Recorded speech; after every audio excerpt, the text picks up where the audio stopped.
সারা দেশের সাধারণ মানুষের একাধিক জ্বলন্ত সমস্যা সমাধানের দাবিতে ও ভরতপুর এলাকার দীর্ঘদিনের বিভিন্ন সমস্যা নিয়ে 13 দফা দাবিতে ভরতপুরে এক বিশাল প্রতিবাদী মিছিল ও সভার আয়োজন করল ভারতের কমিউনিস্ট পার্টি, মার্ক্সবাদী তথা সিপিআইএমের ভরতপুর এরিয়া কমিটি। এদিন ভরতপুরের দলীয় কার্যালয় থেকে শুরু হয় এই সুবিশাল মিছিলের দলীয় কর্মী সমর্থকদের হাতে ছিল বিভিন্ন প্লাকার্ড এবং মুখে ছিল স্লোগান। মিছিলটি কান্দিসালা রাজ্য সড়ক ধরে এগিয়ে ভরতপুর এক ব্লক অফিসের সামনে এসে সমবেত হয় এবং সেখানে দলের নেতৃবৃন্দ একটি সভা করেন। কর্মসূচিতে উপস্থিত ছিলেন সিপিএমের ভরতপুর এরিয়া কমিটির সম্পাদক শরীফুল ইসলাম, দলের অন্যতম নেতা গোলাম মাওলা, সজীব কুমার সাহা, কাঞ্চন গোস্বামী, প্রাক্তন পঞ্চায়েত সমিতির সভাপতি রিজিয়া সুলতানা, মোজামেল হক, কানাই মণ্ডল, গোলাম আম্বিয়া, শিবশঙ্কর পাল সহ ব্লক ও অঞ্চল স্তরে একাধিক শীর্ষ নেতৃত্ব। পরবর্তীতে ব্লক সমষ্টি উন্নয়ন আধিকারিক দেওয়া শেরপার অনুপস্থিতিতে যুগ্ম সমষ্টি উন্নয়ন আধিকারিক সৈয়দ মাহবুব রহমানের হাতে দলীয় পক্ষ থেকে 13 দফা দাবিপত্র তুলে দেয় 6 সদস্যের একটি প্রতিনিধি দল এবং বিভিন্ন সমস্যা নিয়ে দীর্ঘক্ষণ আলোচনা করা হয়। এ দাবি সনদে ভোটার তালিকায় নাম অন্তর্ভুক্তিকরণ, হকার উচ্ছেদ বন্ধ, স্মার্ট মিটার বাতিল, নিত্য প্রয়োজনীয় জিনিসপত্রের দাম কমানো, সারের কালোবাজারি বন্ধ, লোহাদহ ঘাটে ব্রিজ তৈরি, রাস্তা ও নিকাশি নালা সংস্কার, আবাস যোজনায় দুর্নীতির শাস্তি, রামজি মিশনের কাজ শুরু করা, ধানের এমএসপি 3100 টাকা কুইন্টাল করা এবং আবর্জনা ফেলার গাড়ির সঠিক ব্যবহার, কলেজ স্থাপন এবং পরিশুদ্ধ পানির জলের ব্যবস্থার মতো অত্যন্ত গুরুত্বপূর্ণ জনস্বার্থবাহী দাবিগুলি তুলে ধরা হয়। আমাদের ভরতপুর ব্লক এলাকায় বেশ কিছু দাবি, একগুচ্ছ দাবি, 13 দফা দাবি নিয়ে আমাদের আজকে বিডিওর কাছে ডেপুটেশন ছিল। আমাদের 1 নম্বর দাবি হচ্ছে যে এসআইয়ের যে সমস্ত বৈধ ভোটারদের নাম ডিলিট হয়ে গেছে তাদের নাম দ্রুত ভোটার তালিকায় অন্তর্ভুক্ত করতে হবে।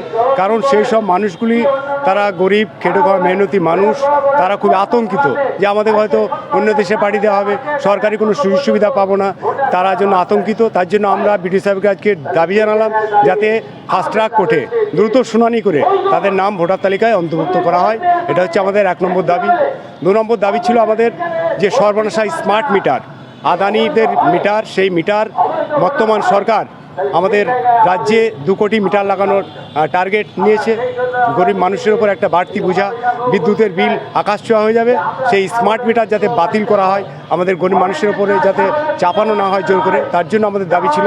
3 নম্বর দাবি হচ্ছে আমাদের হকারদের, বর্তমানে দেখবেন এই সময়কালের মধ্যে যে এই নতুন সরকার বিভিন্ন রেলওয়ে হকার, স্ট্রিট হকারদের যত্রতত্র উচ্ছেদ করা হচ্ছে। এর ফলে সাধারণ যারা গরিব মানুষ, আপনি একজন রেল স্টেশনে আপনি রেল ট্রেন ধরবেন 5 টাকা চা খেয়ে, সেই চা আপনি খেতে পাবেন না। বড় বড় মল তৈরি করার পরিকল্পনা আছে সরকারের, সেই গরিব হকারদের উচ্ছেদ করে আপনি 5 টাকার ডালপুরি খেয়ে ট্রেন ধরতে পারবেন না। সেই হকার বড় বড় মলে গিয়ে আপনাকে 50 টাকায় টিফিন করতে হবে। এই যে হকার উচ্ছেদ চলছে, আমরা বলছি হকার উচ্ছেদের আমরা বিরোধী নয়, কিন্তু তারা দীর্ঘদিন ধরে ব্যবসা করছে, তাদের পুনর্বাসন দিয়ে হকার উচ্ছেদ করা হোক। স্ট্রিট হকার বলুন, রেলওয়ে হকার বলুন, এই দাবি আমাদের ছিল। এবং আমাদের এই সময়কালের মধ্যে দেখবেন পেট্রোল, ডিজেল, রান্নার গ্যাস দাম বৃদ্ধি হয়েছে।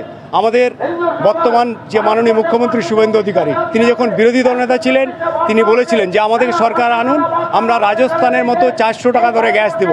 কিন্তু আজকে গ্যাসের দাম 1000 টাকা পার হয়ে গেছে। আমরা বলছি সাধারণ মানুষের নাবিশ্বাস হয়ে যাচ্ছে, যাতে ডিজেল, পেট্রোল, রান্নার গ্যাসের দাম কমানো হয়। আন্তর্জাতিক বাজারে ডিজেল, পেট্রোলের দাম কমে গেছে, কিন্তু বর্তমানে আমাদের ভারতবর্ষে ডিজেলের দাম আছে 100 পার, পেট্রোলের দাম 115 টাকা। আমরা বলছি এই ডিজেল, পেট্রোলের দাম কমাতে হবে। আমরা বলেছি সারের কালোবাজারি বন্ধ করতে হবে। আপনি ভরতপুরে সারের দোকানে দেখবেন, চেক করে আপনারা সাংবাদিক যদি সারপ্রাইজ ভিজিট করেন, একটা এমআরপি আছে 400 টাকা, আপনাকে 600 টাকা দিয়ে সার কিনতে হবে। আমরা বলেছি সেই সারের দাম কালোবাজারি বন্ধ করতে হবে। এবং আমাদের যে সরকারি নিয়ম যে আধার কার্ড দিয়ে তার ফিঙ্গার নিয়ে সার কিনতে হবে, সার চাষিদেরকে দেওয়া উচিত, কিন্তু সেই সার সে ব্যবস্থা নাই, সেইটা দেখতে হবে। আমরা বলেছি বিডিও সাহেবকে আপনি তদন্ত করে দেখুন এবং চাষিরা যাতে এমআরপি অনুযায়ী সার কিনতে পারে তার ব্যবস্থা আপনাকে করতে হবে। আমরা বলেছি ব্লক এলাকা দেখবেন আপনি, ভরতপুর ব্লক এলাকায় বিভিন্ন যে মেন গুরুত্বপূর্ণ রাস্তা, আমাদের এই মাছলা স্পেসিফিক বলছি আমরা, আমলাই, এরকম অনেক রাস্তা, তালগ্রামে এলাকার রাস্তা, তারা ছাত্রছাত্রীরা স্কুলে আসতে পারছে না। গর্ভবতী মা তার সন্তান প্রসব করার জন্য নিকটবর্তী স্বাস্থ্যকেন্দ্রে ব্লক এলাকায় আসতে পারছে না, একজন মহকুমা হাসপাতাল যেতে পারছে না, ছাত্ররা স্কুলে আসতে পারছে না। ড্রেনগুলি সংস্কার নাই। পঞ্চায়েত সমিতি আছে তৃণমূল পরিচালিত এবং গ্রাম পঞ্চায়েত আছে, সেই সরকারগুলি, পঞ্চায়েত সমিতিগুলি কিছু করছে না এই সময়কালের মধ্যে। তার জন্য মানুষের জীবনযাত্রা, তারপরে চলাচলের ব্যবহারের অযোগ্য আছে রাস্তাগুলি। আমরা বলেছি এই রাস্তাগুলি দ্রুত মেরামত করতে হবে। তারপরে আপনারা দেখবেন যে আবাস যোজনায় ভুরি ভুরি দুর্নীতি হয়েছে, কাটমানি নিয়েছে। একজন গরিব মানুষ 1,20,000 টাকা পাচ্ছে, তার কাছ থেকে 30,000 40,000 টাকা নেওয়া হয়েছে। তার এক ব্যক্তি 2বার 3বার ঘর পাচ্ছে, পাকা ঘর পাচ্ছে। আমরা নির্দিষ্টভাবে তালিকা বিডিও সাহেবের কাছে জমা দিয়েছি। যারা আবাস যোজনার দুর্নীতির সঙ্গে যুক্ত তাদের যাতে উপযুক্ত শাস্তি হয়। এবং এই সরকার, বিগত সরকারের আমলে কিছু মানুষ আবাস যোজনার প্রথম কিস্তির টাকা পেয়েছে, তারা বর্ষাকাল চলছে, তারা দ্বিতীয় কিস্তির টাকা পাচ্ছে না, তারা ঘর করতে পারছে না। তারা যাতে দ্বিতীয় কিস্তির টাকা পেয়ে ঘর করতে পারে তার জন্য আমরা দাবি রেখেছি। আমরা বলেছি সরকারের যে 100 দিনের কাজ ছিল, যেটা গ্রাম বাংলার মানুষ জানে, সেটা নাম পরিবর্তন হয়েছে ভিবিজি রামজি মিশন। সেই 100 দিনের কাজ পুনরায় গ্রাম এলাকায় চালু করতে হবে। আমাদের নতুন সরকার বলেছে 125 দিনের চালু হবে। সেই বিষয়টা আমরা ডেপুটেশনে বলেছি যে এই সময় গ্রাম বাংলায় কাজ নাই। আমাদের রাজ্যে ছেলেমেয়েরা তারা ভিন্ন রাজ্যে পরিযায়ী শ্রমিক হয়ে তাদের কাজ করতে যেতে হচ্ছে। যদি গ্রাম এলাকায় 100 দিনের কাজ চালু হয় তাহলে তারা বাড়িতে থাকতে পারবে। এটা আমাদের দাবি ছিল। এবং আমাদের এই 100 দিনের কাজ চালুর ব্যাপারে বিডিও সাহেব বলেছেন যে আমাদের যে প্রসেস, সেটা কাজ চালু করার আগে যে পদ্ধতি মেনটেন করা, কার্ডগুলি এন্ডোর করা, সেই কাজ আমরা চলছে। 1 জুলাই আমরা প্রতিটি অঞ্চলে 2টো কাজ আমরা শুরু করব, 2টো স্কিমের এই প্রতিশ্রুতি বিডিও সাহেব দিয়েছেন।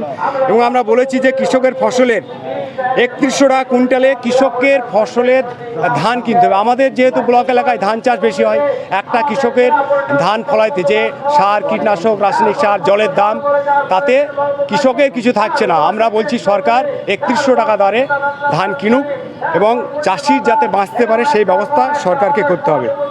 এবং আমরা এই সময় বলেছি যে আমাদের ভরতপুরে একটা কলেজ স্থাপন করতে হবে। আমাদের দীর্ঘদিনের বামফ্রন্ট সরকার থাকার সময় আমাদের সালার কলেজ হয়েছে, পাঁচতুবিতে কলেজ হয়েছে, আমাদের নগরে কলেজ হয়েছে। 15 বছরের তৃণমূল সরকার ছিল, এখানে একটি কলেজ হয়নি। আমাদের এলাকার ছেলে মেয়েদের 15 কিলোমিটার 20 কিলোমিটার দিয়ে সালার কলেজ, গান্ধী কলেজে যে পড়াশোনা করতে যেতে হয়। আমরা বলেছি এটা ভরতপুরে একটা কলেজ স্থাপনের জন্য আপনাকে আপনার ঊর্ধ্বতন কর্তৃপক্ষকে জানাতে হবে। এবং আমরা বলেছি এই সময়কালের মধ্যে যে লোহাদোয়া ব্রিজ, দীর্ঘদিনের আমাদের দাবি। আমরা বিগত সরকারের বলেছিল, প্রতিশ্রুতি দিয়েছিল যে আমরা লোহাদোয়া ব্রিজ করব, কিন্তু সেই ব্রিজ যদি আমরা পুনরায় আমরা দাবি করছি যে একটা লোহাদোয়া ব্রিজ, আমাদের বহরমপুর যাতায়াত সুবিধা হবে। আমাদের পাশের ব্লক রেজিনগর, সেই ব্লকের সঙ্গে আমাদের যোগাযোগ ব্যবস্থা দ্রুত হবে এবং আমাদের মানুষের ওই সমস্ত এলাকার থেকে সবজি আমাদের বাজারে, ভরতপুর বাজারে আসতে পারে, তাতে মানুষের সুবিধা হবে। তার জন্য আমরা বলেছি লোহাদোয়া ব্রিজ অবিলম্বে শুরু করতে হবে। এই 13 দফা আমাদের দাবি ছিল। এই দাবি আমরা আজকে বিডিওর কাছে রাখলাম। বিডিও সাহেব বলেছেন যেটা আমাদের এন্ডের হবে সেটা আমরা করার চেষ্টা করব দ্রুততার সাথে, এবং যেগুলি আমাদের নয় সেগুলি আমরা ঊর্ধ্বতন কর্তৃপক্ষের কাছে আমরা পাঠিয়ে দেবো।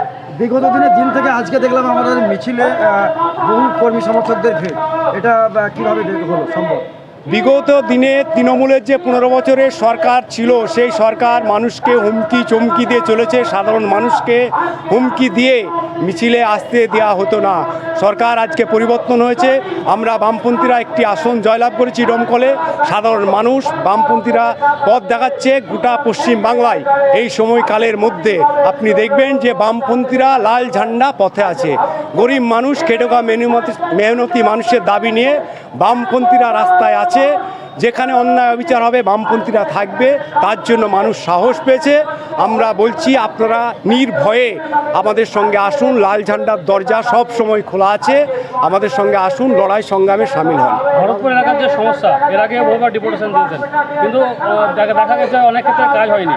আগামী দিনে আপনাদের কি পরিকল্পনা যদি কাজ না হয়? আগামী দিনে আমরা বিডিও সাহেবকে বলেছি যদি আমরা যে দাবিগুলি ন্যায্য দাবি এলাকার, সেই দাবিগুলি যদি আপনারা কার্যকরী না হয় আমরা আরও বৃহত্তর আন্দোলন করব এবং দরকার হলে আমরা এখানে অবস্থান বিক্ষোভ করব।